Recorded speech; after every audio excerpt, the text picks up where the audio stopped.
Moi, j'aime bien apporter la parole de Dieu, vous le savez. J'aime bien apporter la parole de Dieu parce que on est des canaux de bénédiction. Nous, on n'est que des instruments. Le maître de ce lieu, c'est le Saint-Esprit. Nous, on est là pour le servir. Des fois, on fait avec nos moyens. On fait du mieux qu'on peut.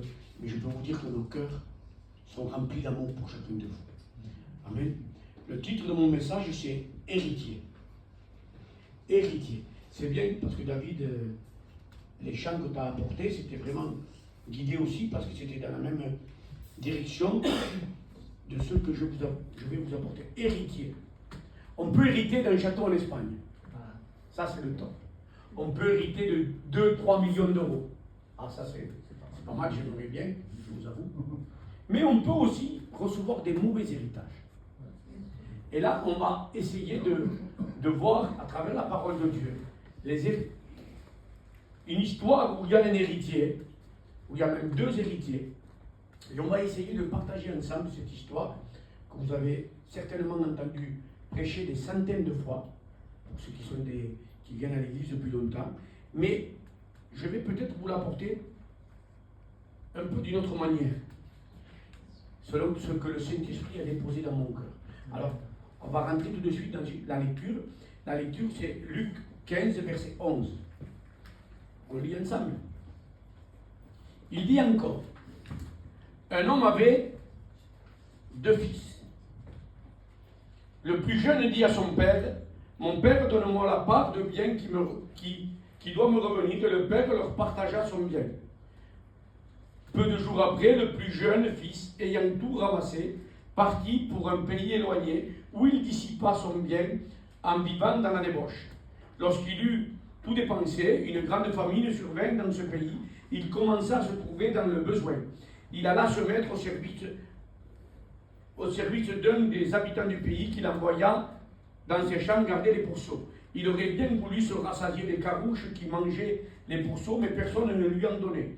Étant entré en lui-même, il se dit combien de mercenaires chez mon père ont du pain en abondance, et moi ici, je meurs de faim. Je me lèverai, j'irai chez mon père, je lui dirai, mon père, j'ai péché contre le ciel et contre toi, je ne suis plus digne d'être appelé ton fils, traite-moi comme l'un de tes mercenaires ou esclaves ou ouvriers. Il se leva et alla vers son père, comme il était encore loin, son père le vit, et fut ému de compassion. Il courut, se jeta à son cou, et le baisa. Le fils lui dit, mon père, j'ai péché contre le ciel et contre toi, je ne suis plus digne d'être appelé ton fils. Mais le père dit à ses serviteurs, apportez vite la plus belle robe et l'en revêtez. Mettez-lui un anneau au doigt et des souliers aux pieds. Dites Amen. Amen.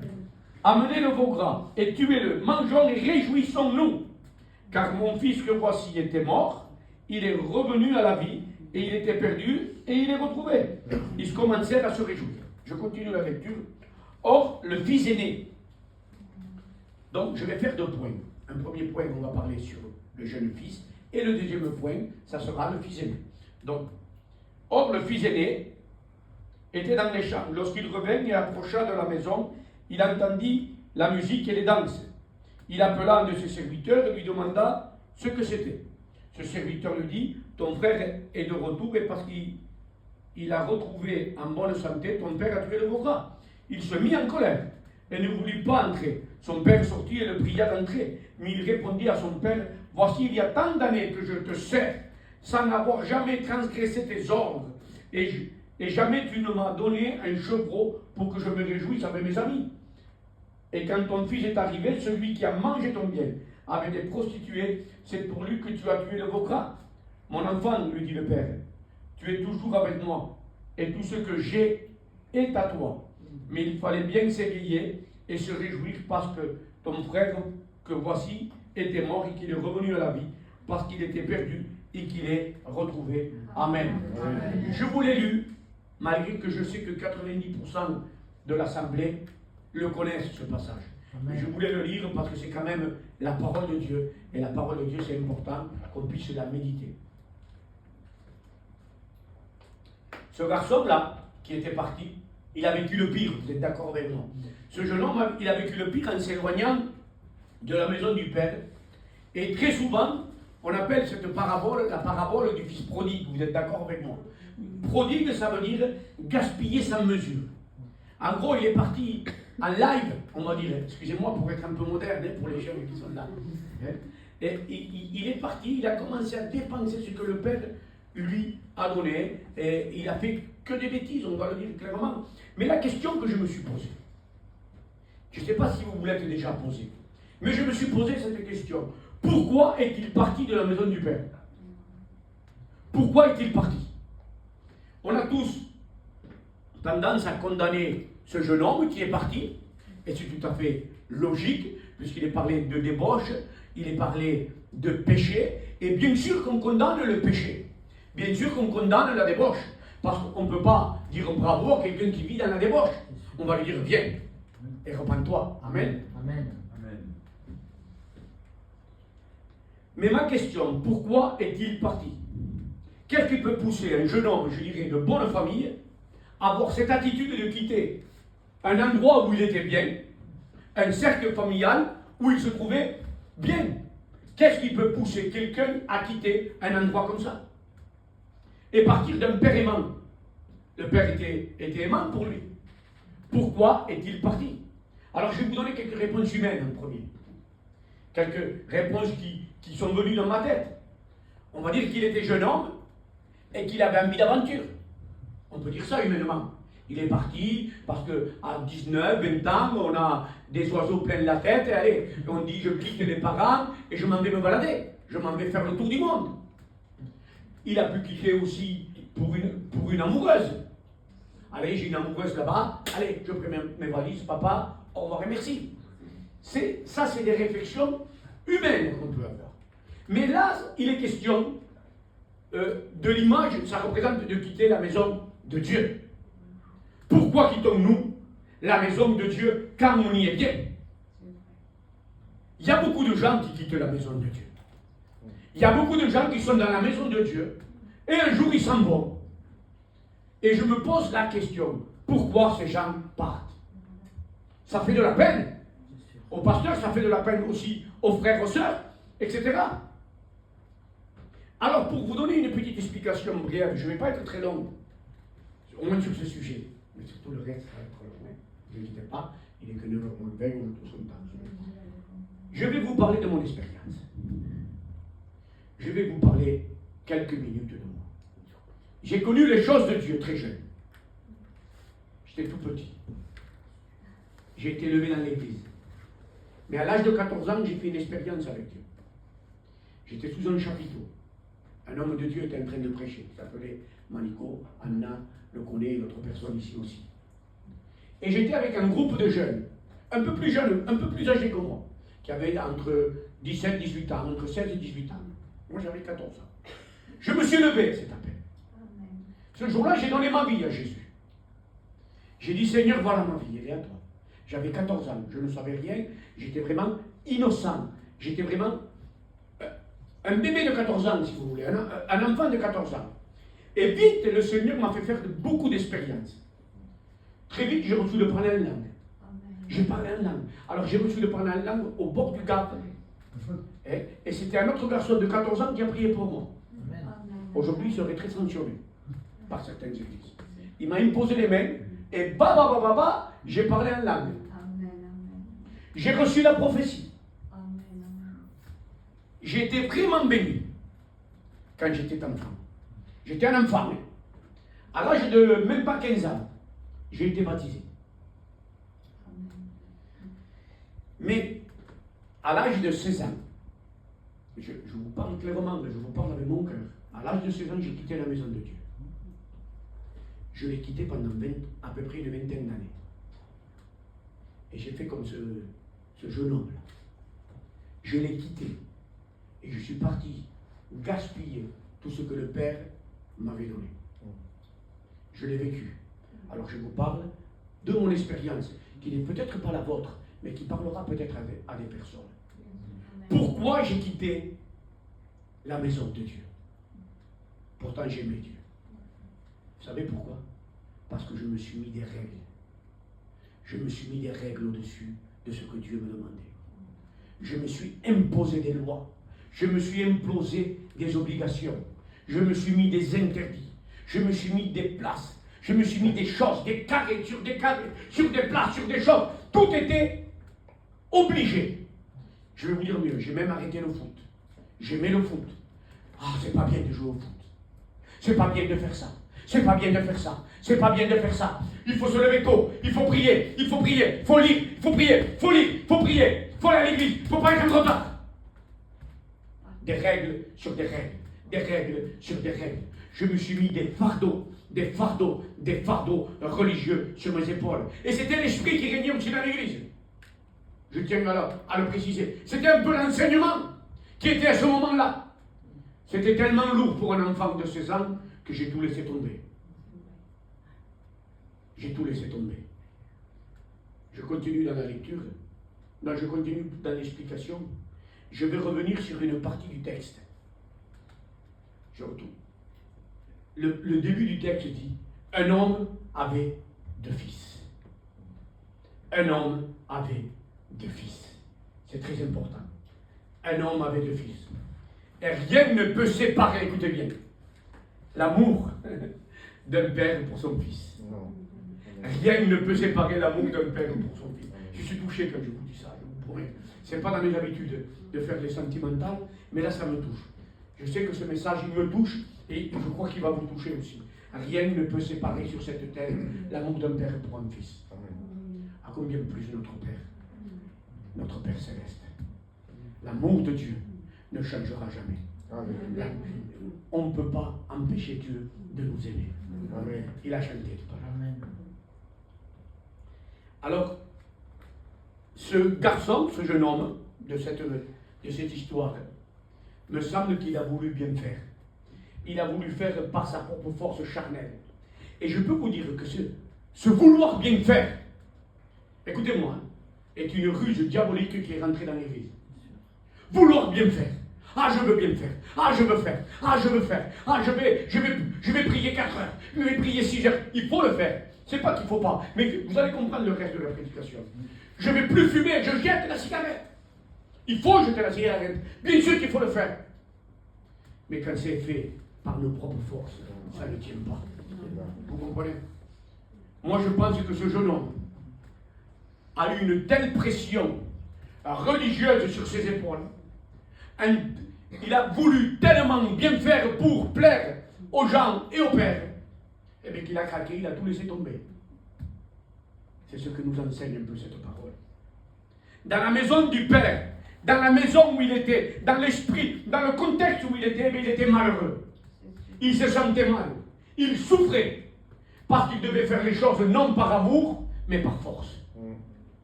Et quand on fait les choses par force, tôt ou tard, on n'en peut plus. On se fatigue, on se fatigue, on se fatigue. Et le diable se sert de ses bonnes intentions de vouloir bien faire pour nous amener vers l'erreur. Pourquoi? Parce qu'on est fatigué. On est fatigué de tellement vouloir bien faire, et c'est ce que j'ai fait. Je m'étais fatigué de vouloir tellement bien faire, et bien que le diable est venu au moment favorable, il vient, il te tente, et tu succombes parce que tu es épuisé. De tellement de règles qui, au lieu de te relever, t'ont écrasé. Elles t'ont tellement écrasé que le diable a juste à faire ting, et tu tombes. Vous comprenez? C'est des révélations que je suis en train de vous dire. C'est des paroles de connaissance que je suis en train de vous apporter. Ce message, ce n'est pas de la théologie, parce que je ne suis pas un théologien.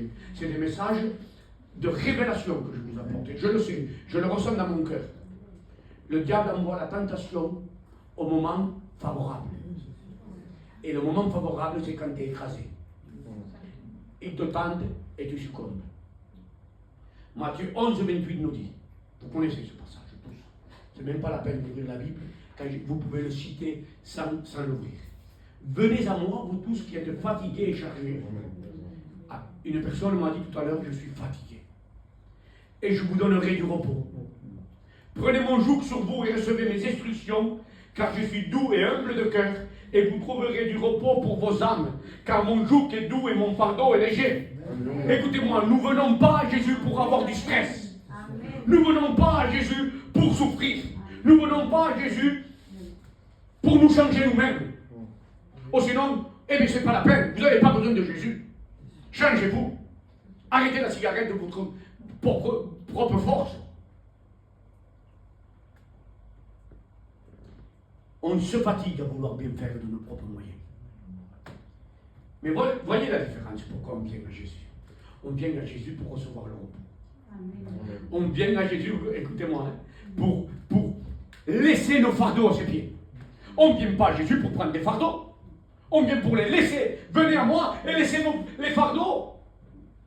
Écoutez bien. Ça ne veut pas dire que vous n'aurez pas de combat. Ça ne veut pas dire que ce sera facile. Mais écoutez-moi, nous aurons une paix qui surpasse toute intelligence. Même au milieu du combat, Philippiens 4,7 nous dit, la paix de Dieu qui surpasse toute intelligence gardera vos cœurs, écoutez, et vos pensées en Jésus-Christ. Amen. Que nos pensées, que nos vies soient captives de Jésus-Christ et non pas d'un fardeau. Amen. Alléluia. Vous dites Amen. Amen. Pas de fardeau. Ce n'est pas une charge que Dieu veut nous donner. Ce n'est pas un fardeau que Dieu veut nous donner. Il veut et il désire nous offrir le repos de nos âmes. C'est ce qu'il nous a promis. Et c'est ce qu'on doit vivre.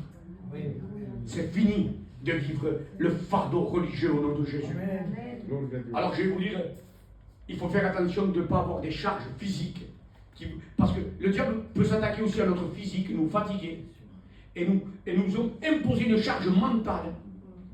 Et il profite de ces moments pour venir nous tenter par quelque chose qui pourrait nous plaire. Alors au nom de Jésus-Christ, votre repos, écoutez bien, il est en Jésus. Amen. Notre frère David Salam, quand il est venu, il nous a dit quelque chose sur la prière de ce jeune homme. Il nous a dit que cette prière était une prière diabolique. Vous l'avez entendu qu'il a dit ça? Alors je veux le rejoindre dans cette parole qui peut-être, pouf, elle nous perturbe. Je vais vous dire pourquoi. Je vais vous dire pourquoi. Parce que quand on est fils, on reste fils malgré toutes les circonstances. Quand on est fils, on reste fils malgré toutes circonstances. Alors oui, je le rejoins sur ce sujet-là. Ce n'est pas la prière de repentance qui est diabolique, de reconnaître nos péchés. Oui, il faut reconnaître nos péchés, mais il ne faut pas renier que nous sommes fils et que nous resterons fils, quoi qu'il arrive. Amen. Vous avez compris? Voilà qu'est-ce que c'était la prière diabolique. En fait, de dire je ne suis pas fils, traite-moi comme un esclave, s'amoindrir devant Dieu. On n'a pas à s'amoindrir. Parce qu'il a payé pour qu'on soit élevé. Et qu'on soit assis dans les lieux célestes. Alléluia. Et non pas pour qu'on soit esclave. Amen.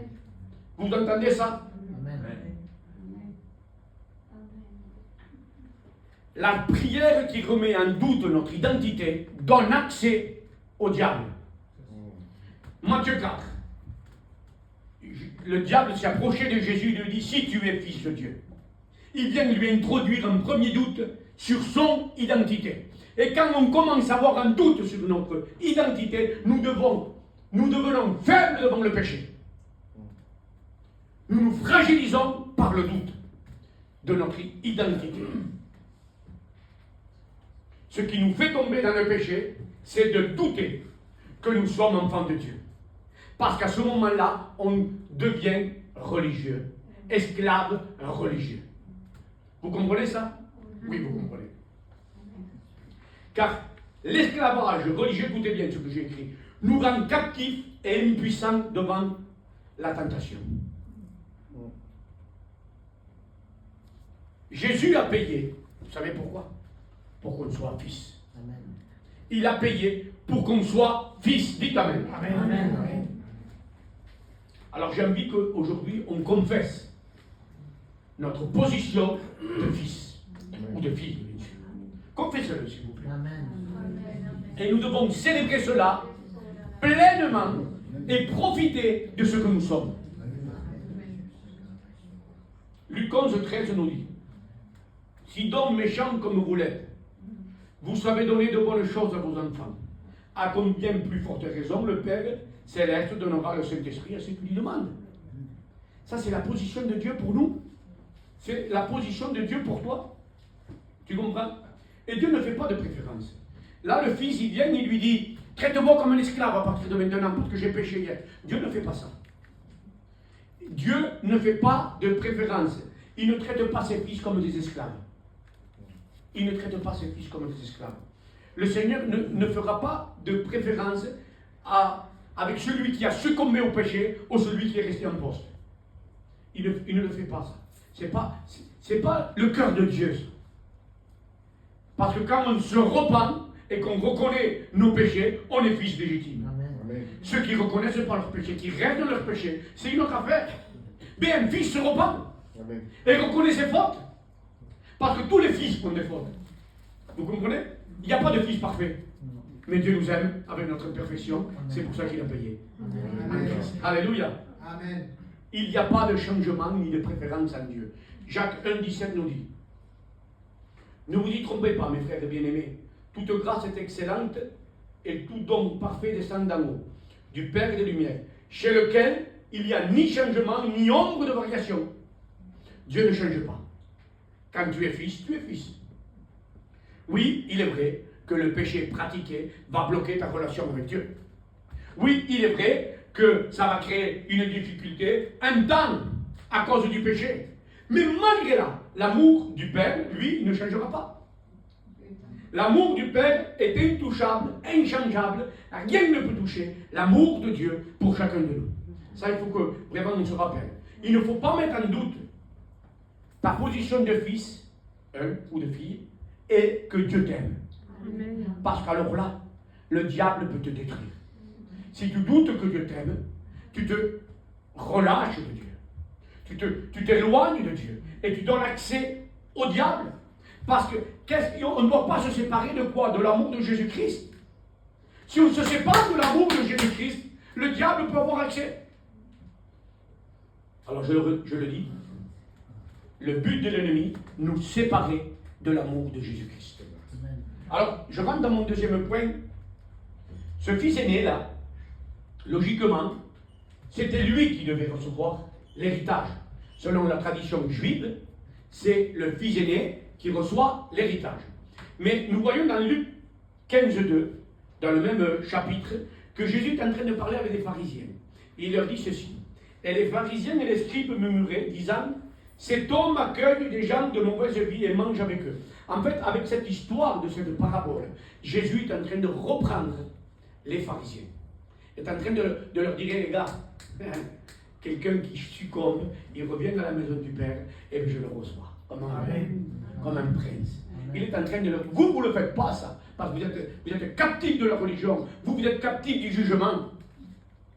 Mais moi je suis Jésus, le Fils de Dieu. Alléluia. Ce fils aîné, il était captif de l'esprit du pharisien. Il était captif, le fils aîné, et habité par cet esprit religieux. C'est pour ça qu'il était en colère. La base de cet homme, écoutez bien, de ce fils aîné, c'était une souffrance. Il souffrait en réalité. Il souffrait. Il faisait que travailler pour essayer de gagner ce qu'il ne pouvait pas gagner, le salut. On n'a pas à travailler pour gagner notre salut. On reçoit notre salut, et parce qu'on reçoit notre salut, on travaille. C'est différent. Tu ne peux pas gagner le salut. C'est lui qui l'a payé pour nous. Amen. Quand ce fils aîné a vu ce jeune fils arriver, il s'est dit: mince alors, mince il est là. Je vais perdre peut-être un peu de mon héritage. Je vais perdre peut-être un peu de ma position. Parce que j'avais le père que pour moi. Et maintenant, il est revenu, lui. Maintenant, le père, ça ne va plus être que pour moi. Il va peut-être me passer devant. Voilà l'esprit du pharisien. La jalousie. Quand quelqu'un arrive et qu'il revient, au lieu de lui dire super, il est revenu, et qu'est-ce qu'ils vont faire? Ils vont dire: eh bien, dis donc, tu es revenu avec tout ce que tu as fait. Avec tout ce que tu as fait. Alors que le ciel dit, Luc 15,10 nous dit, que le ciel est en fait comme un pécheur. Mais le pharisien, le religieux, il ne se réjouit pas quand quelqu'un revient. Il va le juger et le condamner. Il va chercher son passé pour l'empêcher d'avancer parce qu'il a peur qu'il lui passe devant. Ça, c'est l'esprit du pharisien. Et c'est l'état d'esprit qu'avait ce pauvre garçon qui était en réalité malheureux. Il y a de la joie dans le ciel quand un pécheur se repent. Eh bien, nous, on doit être heureux quand quelqu'un revient. Amen. Il aurait pu faire les 1400 coups. S'il revient, le sang de Jésus a le pouvoir de le purifier. Et pas seulement de le purifier. Il est à nouveau dans la course. Amen. Il est à nouveau dans la course. Et certaines églises, quand quelqu'un revient, je vais devoir prendre la Sainte Seine avec lui, moi, avec ce qu'il a fait. Je vais devoir prier avec lui, moi. Mais celui-là, là, ah, si tu saurais ce qu'il a fait. Et ça, c'est la réaction de l'homme religieux, qui est basé sur le jugement, la critique et la méchanceté. Et ce pauvre frère aîné avait on va dire, cet enseignement qu'il avait reçu. Parce que le frère aîné l'avait reçu, et il le vivait pleinement. Il le vivait, le mettait en pratique. C'est bien. Un religieux ne se réjouit pas. Il est souvent de mauvais poil. Il est souvent aigri. Parce que, vous savez pourquoi il est aigri? Parce qu'en vérité, il n'est pas épanoui. Il n'est pas heureux. En réalité, nous devons prier pour ces religieux que nous rencontrons. Amen. Amen, amen. Et nous devons avoir de la peine pour eux. Que Dieu les bénisse et les délivre. Amen. Et ce que je remarque, qu'il y a beaucoup de chrétiens qui ont cette base-là.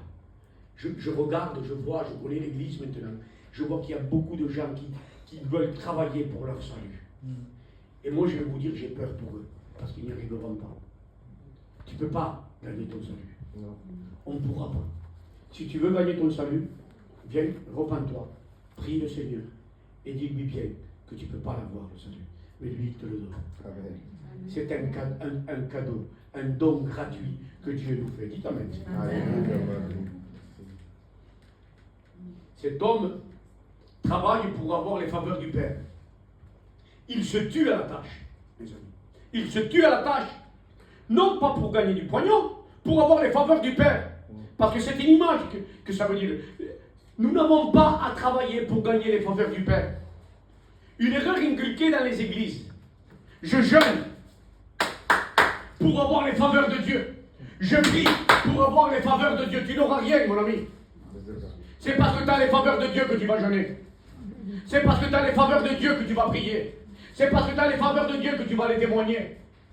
Parce que si tu veux gagner les faveurs de Dieu, tu ne les auras pas. Ce n'est pas quelque chose qu'on mérite. Il nous les donne parce que c'est un Dieu de grâce et d'amour. Alléluia. Alléluia. Je jeûne, oui, je jeûne. Je jeûne, tu sais pourquoi? Parce que j'aime Dieu, parce que Dieu, je sais que Dieu m'aime. Et j'ai envie d'être avec lui. Je ne jeûne pas pour que Dieu m'aime, puisqu'il m'aime déjà. Je ne peux pas le faire m'aimer plus.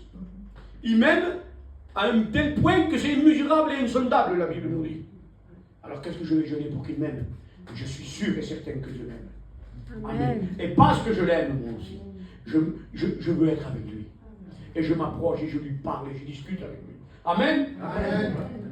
Alors, moi, j'ai même pensé que ce frère aîné, écoutez bien, a transmis son enseignement à son frère, à son jeune frère.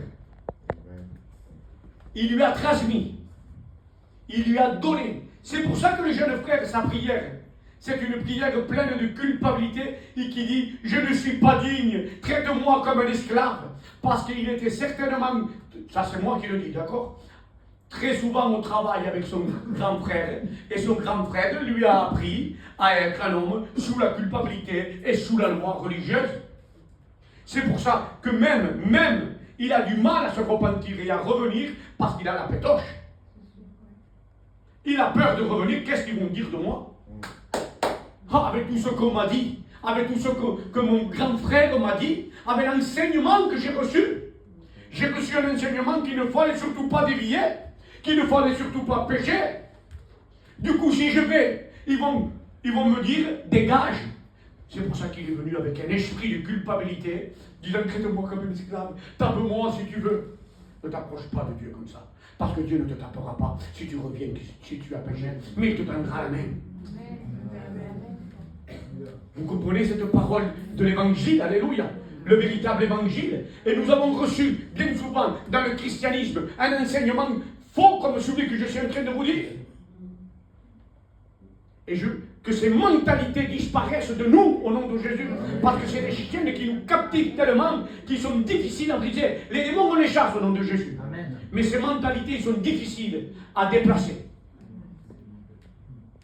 Ces mentalités, c'est pire que des démons, excusez-moi l'expression. C'est des mentalités religieuses qui nous rendent captifs d'une religion, qui nous culpabilise et qui nous écrase.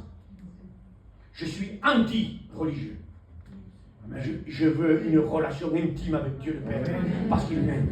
Alléluia. Est-ce que, je voudrais remettre cette question à l'ordre du jour.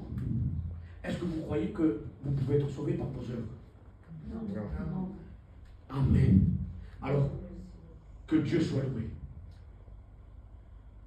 Et si vous avez reçu un enseignement comme celui que je viens de vous dire, qui vous rend captif des œuvres, qui vous culpabilise et qui vous empêche de revenir à Dieu, soyez libérés aujourd'hui au nom de Jésus. Soyez libérés parce que cela, vous êtes captifs après et malheureux et en souffrance. Parce que vous aimez Dieu, mais vous l'avez mal compris. Vous l'avez pris comme, excusez-moi l'expression, comme un père fouettard, alors que c'est un père d'amour. Amen.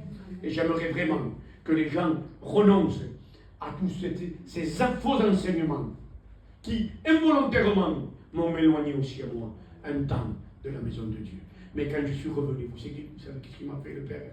Il m'a redonné, il m'a redonné une bague. Il m'a redonné des souliers de acheter aujourd'hui en position de la vérité. Voilà qui est mon Dieu. C'est un Dieu qui renouvelle. C'est un Dieu qui ne se repent pas de la peine. Même si tu as fauté, Dieu te renouvelle. Alléluia. Alors j'aimerais que les personnes qui ont reçu cet enseignement, de leur propre bouche, vocalement, qui disent je renonce à cet enseignement-là. Dites-le, dites-le. Ceux qui l'ont reçu, qui le disent, j'ai reçu un enseignement, Seigneur, de culpabilité. J'ai reçu un enseignement, Seigneur, faussé. J'y renonce aujourd'hui. Au nom de Jésus, confessez-le de votre bouche. Parce que c'est de la bouche qu'il faut confesser pour recevoir la liberté. Au nom de Jésus. Parce que bien souvent, nous avons fait des prières les mêmes que lui. J'ai entendu bien souvent des prières remplies de doutes, de peur et de culpabilité et de souffrance. Je les ai entendues de mes oreilles. Alors aujourd'hui, je vais vous montrer comment il faut prier. Alors, Hébreux 4,16 nous dit, approchons-nous donc avec assurance du trône de la grâce afin d'obtenir miséricorde et de trouver grâce pour être secourus dans nos besoins. Approchons-nous donc avec assurance du trône de la grâce. Approchez-vous aujourd'hui. Approchez-vous non plus avec un esprit de culpabilité. Approchez-vous avec un esprit de plénitude, de dire oui, Jésus m'écoute, oui, Dieu le Père est mon ami, Dieu le Père est celui qui m'entend et qui me voit pleinement. Alléluia.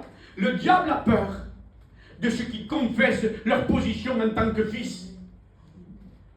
Ceux qui confessent leur position en tant que fils, écoutez bien, ils vont trembler d'enfer. Alléluia. Parce que c'est eux qui chassent les démons. Parce que c'est eux qui prient pour les malades. Amen. Parce que c'est eux qui témoignent de Jésus-Christ. Parce que c'est eux qui révèlent la croix à celui qui ne la connaît pas. Amen. Alléluia. Amen. Nous représentons quoi sur cette terre? Le royaume de Dieu. Amen. Quand nous sommes fils, nous représentons le royaume de Dieu et on fait fruire le royaume des ténèbres. Amen. Dites Amen. Amen. Est-ce que je continue? Amen. Oui. Alors, cet homme, ce fils aîné, avait même une prière d'orgueil. Parce que vouloir se sauver par ses capacités, c'est une forme d'orgueil. C'est une forme d'orgueil.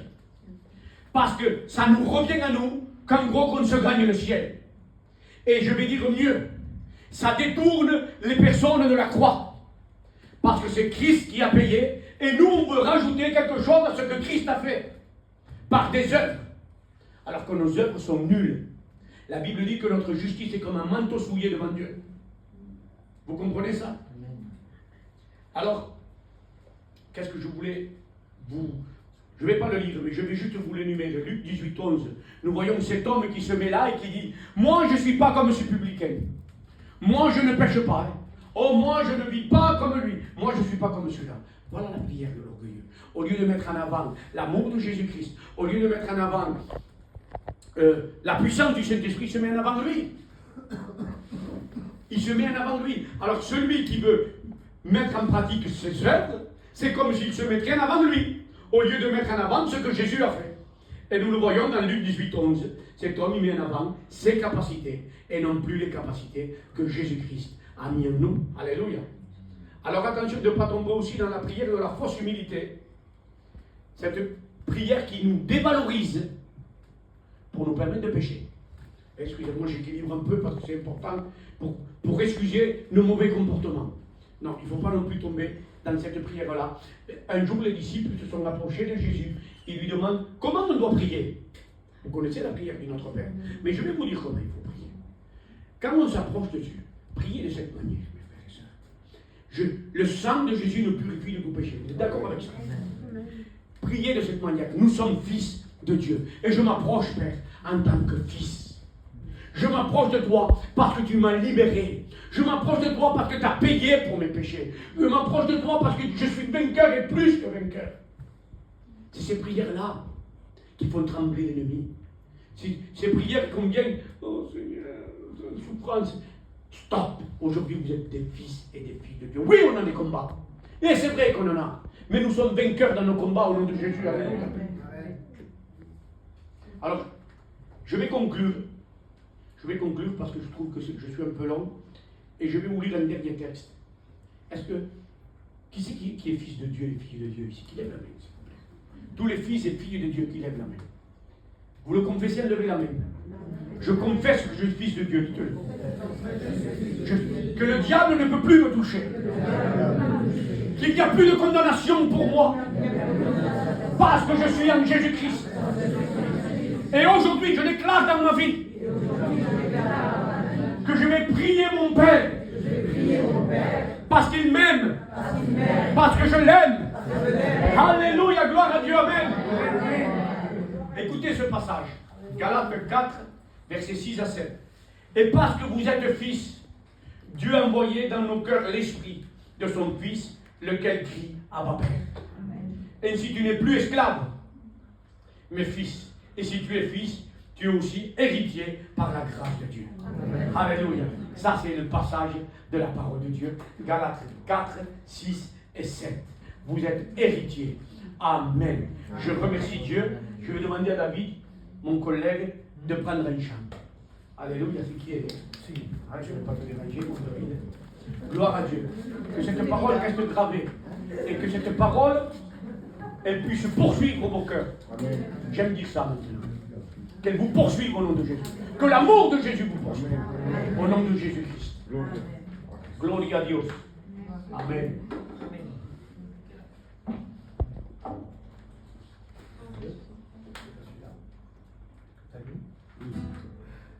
Gloria a Dios. Alléluia. Un, deux, non, c'est bon.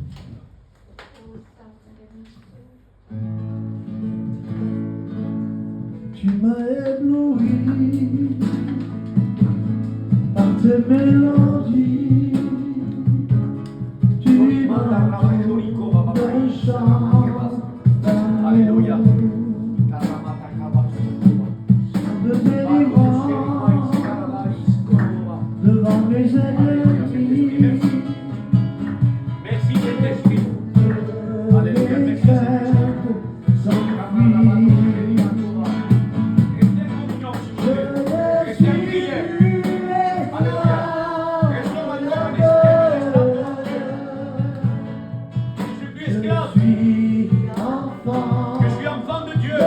Alléluia. Je ne suis plus esclave de la peur. Je suis enfant de Dieu. Alléluia. À ma naissance, tu m'avais choisi Oh, Saint-Esprit, merci. et appelé par mon nom. Merci Saint-Esprit de répondre.